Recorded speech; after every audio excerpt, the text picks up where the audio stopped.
કેમ છો YouTube family? SBI બેંકમાં આપણે પૈસા જમા કરાવવા માટેનું કેવી રીતે ફોર્મ ભરવું તેના વિશે માહિતી આપશું. તેનું ફોર્મ આપણે પહેલાં લઈશું બેંકમાંથી જઈને. તે આવી પ્રકારની આવશે સ્લીપ.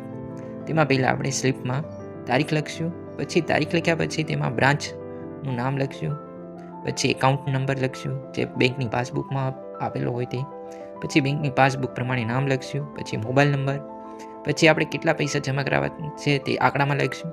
પછી એ જ આપણે તે શબ્દમાં લખશું જે પૈસા જમા કરાવવા હોય તે. પછી આ કોલમમાં આપણે ટોટલ કેટલા પૈસા જમા કરાવવા છે તે લખશું, ટોટલ 7,000. પછી જમણી સાઈડની કોલમમાં આપણી પાસે કેટલી નોટો છે તે આપણે લખશું. જેમ કે આપણી પાસે 500ની 10 નોટો છે તે લખશું અને ટોટલ કેટલા 5,000 તે રીતનું લખશું.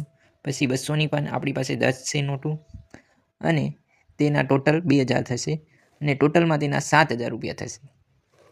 પછી પાછા જમણી બાજુની કોલમ આવશે એક. તેમાં પહેલાં આપણે તારીખ લખશું, પછી બ્રાન્ચનું નામ લખશું, પછી બેંકની પાસબુકમાં એકાઉન્ટ નંબર આપેલો હોય તે લખશું, પછી જે બેંકની પાસબુકમાં નામ હોય તે લખશું, પછી મોબાઈલ નંબર, ઈમેલ આઈડી, પછી તેમાં આપણે શબ્દમાં પૈસા લખશું જમા કેટલા કરાવવા છે તે. પછી આપણે પૈસા જમા કરાવવા માટેની સ્લીપમાં સહી કરવાની રહેશે અહીંયા સિગ્નેચર ઓફ ડિપોઝિટર.